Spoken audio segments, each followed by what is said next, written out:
Hi నమస్తే, నేను మీ journalist రెహమాన్ని. ఆంధ్రప్రదేశ్లో 2024 ఎన్నికల్లో కూటమిగా ఏర్పడ్డాయి తెలుగుదేశం, జనసేన మిత్రపక్షాలు. ఈ మూడు పార్టీల మధ్య సీట్ల ఒప్పందం జరిగింది. ముఖ్యంగా జనసేన 21 సీట్లు గెలుచుకుంది. అంటే పోటీ చేసిన అన్ని నియోజకవర్గాల్లోనూ విజయం సాధించింది. 100% స్ట్రైక్ రేట్ అని చెప్పుకుంటోంది.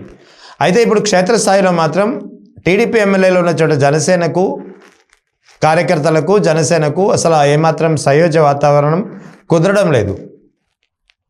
అయితే ఇదంతా ఒక ఎత్తు అయితే ఇక్కడ నిడదవోలు నియోజకవర్గం మాత్రం దీనికి కాస్త ప్రత్యేకమని చెప్పాలి. పశ్చిమ గోదావరి జిల్లాలో ఉండేది గతంలో, ఇప్పుడు తూర్పుగోదావరి జిల్లాలోకి వచ్చింది.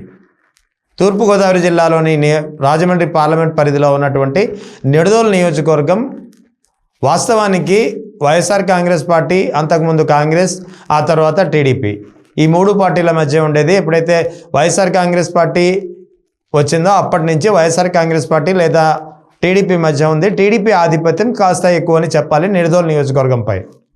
నిడదవోలు నియోజకవర్గంలో ప్రధానంగా అక్కడి రాజకీయాలని శాసించేది రెండు వర్గాలు. ఒకటి కమ్మ, రెండు కాపు. ఇంకా ఇతర బీసీ మైనార్టీలు చాలా ఉంటారు, కానీ చాలా పెద్దగా రాజకీయాల్ని శాసించేంతగా ఉండరు. సో వాస్తవానికి నిడదవోలు రాజకీయాల్లో ఎప్పుడు పెద్ద ఎత్తున ఎక్కువ సార్లు నెగ్గింది టీడీపీ అని చెప్పాలి. ముఖ్యంగా టీడీపీ నుంచి అక్కడ గెలిచిన ప్రతి వ్యక్తి కూడా కమ్మ సామాజిక వర్గానికి చెందినవారే. అదే సమయంలో గతంలో కాంగ్రెస్, తర్వాత వైఎస్ఆర్ కాంగ్రెస్ పార్టీ నుంచి గెలిచిన వ్యక్తులు కూడా కాపు సామాజిక వర్గం నుంచి చెందినవారే. అయితే నిడదవోలు నియోజకవర్గం విషయానికి వచ్చేసరికి మొన్న 2024 ఎన్నికల్లో మాత్రం ఎప్పుడైతే జనసేన పార్టీకి చెందినటువంటి కందుల దుర్గేష్ ఇప్పుడు మంత్రిగా వ్యవహరిస్తున్నారు, ఆయనకు అనూహ్యంగా నిడదవోలు టికెట్ వరించింది. వాస్తవానికి కందుల దుర్గేష్ రాజమండ్రి రూరల్ నుంచి ఆయన తన టికెట్ ఆశించారు. జనసేనకు పవన్ కళ్యాణ్ కూడా బహిరంగ సభలో రాజమండ్రి రూరల్ టికెట్ కందుల దుర్గేష్కే అని చెప్పి ప్రకటించారు. కానీ రాజమండ్రి రూరల్ నుంచి టీడీపీ అత్యంత సీనియర్ మాజీ మంత్రి గోరంట్ల బుచ్చయ్య చౌదరి అప్పటికే 2 సార్లు ఆ నియోజకవర్గం నుంచి నెగ్గి ఉన్నారు. 3వ సారి దానిపై కన్ను వేసిన పరిస్థితి. సో ఈ క్రమంలో ఖచ్చితంగా రూరల్ తనకు కావాలని పట్టుపట్టడంతో విధి లేక గత్యంతరం లేని పరిస్థితుల్లో దుర్గేష్ను మార్చాల్సి వచ్చింది. మరి దుర్గేష్ను మారిస్తే పవన్ కళ్యాణ్ ఇచ్చిన మాట ఏమైంది? సో అందుకే కాని పరిస్థితుల్లో ఎటువంటి సమీకరణాలు ఏమవుతాయో తర్వాత చూద్దామనే ధోరణిలో నిడదవోలు టికెట్ అనూహ్యంగా కందుల దుర్గేష్కి కేటాయిస్తే కూటమి పార్టీల మధ్య జరిగినటువంటి ఒప్పందంలో భాగంగా ఆ హవా కావచ్చు, మరే ఇతర కారణాలు కావచ్చు, ఆ నియోజకవర్గంలోని కాపు కమ్మ సామాజిక వర్గం గట్టిగా బలంగా పనిచేసి కందుల దుర్గేష్ విజయానికి దోహదపడ్డాయని చెప్పవచ్చు. ఇప్పుడు వన్స్ మారిన తర్వాత నిడదవోలు నియోజకవర్గం వాస్తవానికి కందుల దుర్గేష్కు పూర్తిగా నాన్ లోకల్. అయినా సరే ఇప్పుడు మంత్రిగా మారిన తర్వాత కందుల దుర్గేష్ ఆ నియోజకవర్గంపై పట్టు సాధిస్తున్నారని చెప్పాల్సి ఉంటుంది. సో ఈ క్రమంలో రానున్న ఎన్నికల్లో అంటే 2029 ఎన్నికలకు కూడా నిడదవోలు నియోజకవర్గం జనసేనదే, అది కూడా కందుల దుర్గేష్దే అనే ఒక వాదన గట్టిగా వినిపిస్తోంది. దీనికి సంబంధించి పవన్ కళ్యాణ్ నుంచి కూడా దాదాపుగా ఒక అంగీకారం కుదిరినట్టు, గ్రీన్ సిగ్నల్ ఉన్నట్టు తెలుస్తోంది. మరి అదే జరిగితే తెలుగుదేశం పరిస్థితి ఏంటి?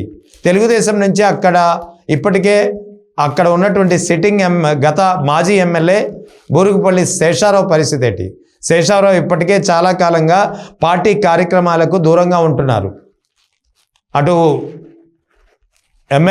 మంత్రిగా, ఎమ్మెల్యేగా కందుల దుర్గేష్ నిర్వహించే అధికారిక కార్యక్రమాలకు కూడా అక్కడ టీడీపీ ఇన్ఛార్జ్గా ఉన్నటువంటి శేషారావు పాల్గొనడం లేదు. ఇద్దరు మధ్య నేరుగా పెద్ద ఎత్తున విభేదాలు లేకపోయినా అంతర్లీనంగా మాత్రం ఇద్దరికి ఏమాత్రం పడడం లేదు.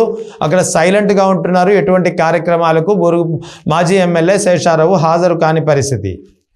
అదే సమయంలో శశి విద్యా సంస్థల నుంచి ఉన్నటువంటి గోపాలకృష్ణ కూడా టీడీపీ టికెట్ వచ్చే ఎన్నికల్లో తనకు కావాలని కోరుతున్న పరిస్థితి. సో ఈ క్రమంలో మొత్తానికి అక్కడ టీడీపీకు నిడదవోలు ఏదైతే ఒక కంచుకొట్టగా ఉందో మొన్నటి వరకు, అటువంటి నిడదవోలు నియోజకవర్గం రానున్న రోజుల్లో ఇక టీడీపీకు పూర్తిగా దూరం అవుతుందా అనే అభిప్రాయం గట్టిగా వినిపిస్తోంది.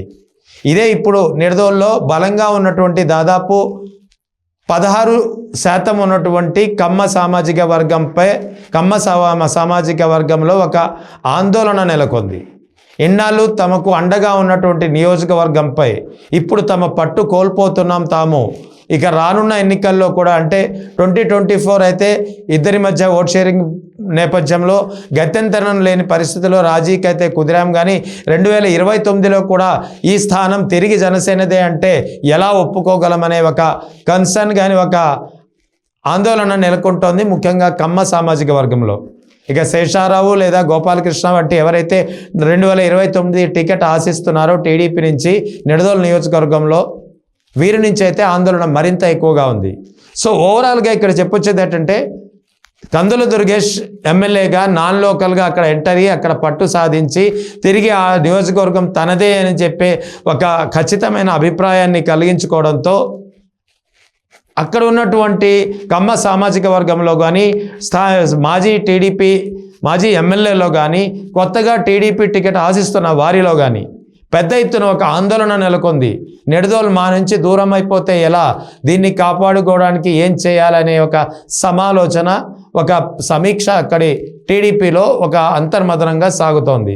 సో చూడాలి మరి రానున్న రోజుల్లో నిడదోలు నియోజకవర్గంలో ఎలాంటి పరిణామాలు దారితీస్తాయి, చీలికకు దారితీస్తుందా లేదా అనేది ఇప్పుడు చాలా ఆసక్తికరమైన అంశంగా మారింది.